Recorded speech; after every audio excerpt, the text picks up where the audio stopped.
Ndugu zangu watu wa Karatu, jambo la kwanza namshukuru Mungu kwa sababu jana nimetubu dhambi zangu na mbele ya Lema amenishika mkono na amenitangazia msamaha wa dhambi. Ilikuwa niliturujia ijaandalia ingekuwa ni kanisani, wimbo wa kwanza ni ule wa kwamba natoka mbali sasa narudi. Na Yesu nisaidie, ni ilikuwa wimbo wangu wa kwanza kupokelewa. Ndugu zangu, nimetafakari mambo mengi mno. Mimi nimeazimwa kwa miaka 5 na CCM. Na nimekuwa diwani wao kwa muda wa miaka 5. Tumefanya kazi. Lakini kwa sababu pia nilikosa nauli ya kwenda Canada wakati kijamaa walikuwa wametoroka kwenda Canada, mimi nilikosa nauli, kabidi nijikatae, nijihifadhi kwa muda ili jambo hili lipite. Muda umepita na sasa nimerudi kwenye asili yangu ya kuwa mpinzani. Niko tayari kwa lolote na kwa chochote na wala siogopi lolote tena kwa wakati huu.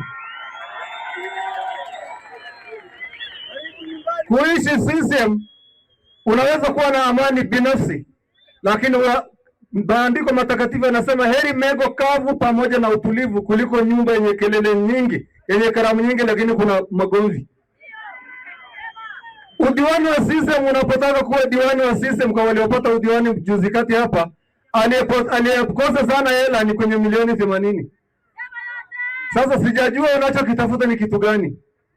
Unajua kuna muda unaweza ukashinda ukawa wa kwanza. Mimi nikasema unaweza kuwa wa kwanza darasani, kumbe ni kwa sababu kuna wajinga wengi.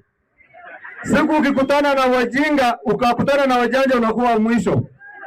Kuna mtoto mmoja mwaka fulani alifaulu Matala, alikuwa wa kwanza shuleni kwao kule Matala.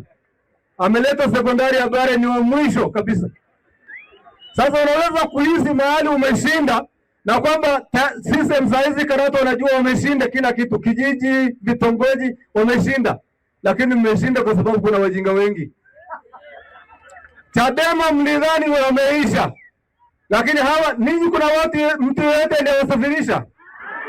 CCM ili wapate mkutano wa namna hii ni kwamba wenye viti wote wa vijiji na watendaji watoe gharama hele ya kijiji, wasafirishe wajumbe, wasafirishe na wanasiasa wote kwa hele ya kijiji. Taarifa hiyo hautaipata popote. Na mwisho wa siku ikifika mtendaji wanataka tena wajibishe kwa hele ambazo wamezitumia hazijulikani. Mwisho wa siku ukienda chama ndio mambo yanaanza kutulia, TAKUKURU inanyamazishwa, mambo yanaenda. Leo tumejaribu kuangalia kwa muda mfupi. Wamezungumza mambo mengi kwamba ni Chadema ndio ilikuwa inazuia maendeleo Karatu. Na kwamba siku sisi amekiongoza Karatu hii, Karatu Mangola itapata lami. Leo tunaenda awamu ya pili ya mbunge, tumempata madiwani wote wa CCM, wenye viti wa vitongoji wa CCM, kila kitu ni CCM. Lakini angalia barabara ndio hata ya kuchonga kwa kiwango cha Mora imeshindikana. Maisha yamekuwa magumu. Wakati tunakuja Karatu hii, tunakuta njiani mabodaboda wanasukuma pikipiki, mafuta imekatika kwa sababu ukitaka lita moja shilingi 4,300. Ndugu zangu, nataka niwaambie watu wa Karatu, hakuna kitu kibaya kama kuwa na mfumo mmoja wa kisiasa. Ni sawa na mimi, asili yangu ni Mwarasi.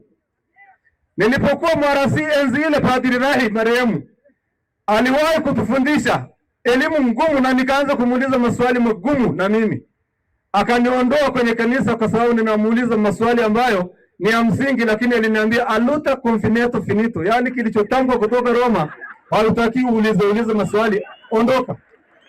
Nikaama kwa Luteri. Sasa sikiliza, kitu chochote kikiwa kimoja duniani utapata changamoto ambayo hakuna pa kukimbilia. Leo tangu sisi imekuwa moja, wamekuwa na kiburi, na ndio maana wanapiga pata mpaka kwenye hoteli za watu. Ni kwa sababu ya kupewa kiburi. Yaani wanajisikia kama hawatakufa kwenye hii dunia, kwamba wanaweza kufa ni Chadema wanaweza kufa. Kwamba na kwao hakuna kufa. Ni kiburi, lakini iko siku, na nataka niwaambie, ile damu ya watu iliyomwagika tarehe 29 italia kwenye hii ardhi, na Mungu sio CCM. Mungu hajawahi kuwa mwenyekiti wa CCM. Mungu yuko mbinguni, anaangalia haki, na iko siku nchi hii tutaishika na tuiongoza nchi hii kwa neema ya Mungu.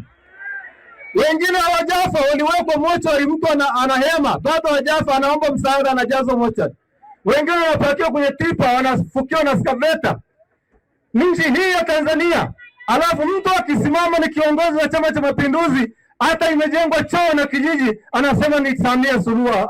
Yaani kila kitu ni mama. Watu hata mama zao wameshindwa kuwasalimia, lakini huyu mama Abduli peke yake ndio mama ndani ya nchi hii. Ni afadhali kufa, lakini saa hiyo uwe umeeleza ukweli unaoeleweka. Ni mtu mmoja duniani aliwahi kukana ukweli anaoamini, Galileo Galilei, lakini mwisho wa siku alikana ukweli ule ambao alikuwa analazimishwa aukane, lakini ilifika mahali alipofika miaka 74 akaamua kusema ukweli, na mwisho wa siku akafa na ukweli ukajulikana kwamba kati ya jua na mwezi ni ipi inazunguka mwenzake. Kwa hiyo ndugu zangu wa Tanzania, kuna kitu unakiamini kwa sababu umekikuta, lakini kabla ya kukiamini fanya utafiti wa kwako binafsi. Ukienda halmashauri ya Karatu sahihi, baraza inaendeshwa kwa mfumo, ukiuliza maswali unaitwa kwenye caucus ya chama. Kwa hiyo madiwani wote wamekuwa level city, hakuna kuuliza swali. Mwenyekiti wa CCM anahutubia nusu saa, DC anamalizia dakika 45, kikao imeisha. Hawawezi kujadili hoja za wananchi. Ndugu zangu, mapato ya ndani yanayokusanywa kule Mang'ola ndio yanaongoza Karatu hii, kuanzia kwenye ushuru wa samaki, kuanzia vitunguu, lakini ni watu wa mwisho. Saa hizi watu ukifika Mang'ola unaona unakuja kuchukua mbolea Karatu. Imefika enzi ile ya kupiga foleni ya sukari, enzi ile ya Mwalimu. Tumerudi kule ambapo tulitoka zamani. Kwa hiyo ni afadhali saa hii tuseme ukweli, tufe kwenye ukweli. Mimi saa hizi na wajukuu 15 wote nikifa haki ya nani, hakuna tatizo.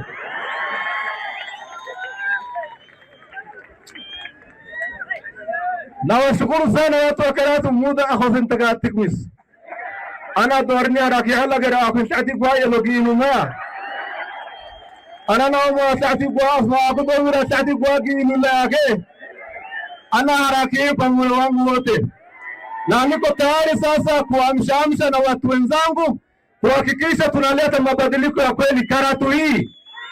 Sisi wamepata nafasi lakini wameshindwa kuitumia, ni kugombana. Ukienda kwenye vikao ni ugomvi. Kwa hiyo ndugu zangu, kwa sababu mkutano huu sio wa kwangu, mimi naaleje kuongea, nitatafuta nafasi yangu binafsi nyingine, na kwa kuwa sasa nipo kwenye harakati hizi, nitaongea vya kutosha na muda ninao na uwezo wa kuzungumza ninao. Asanteni sana.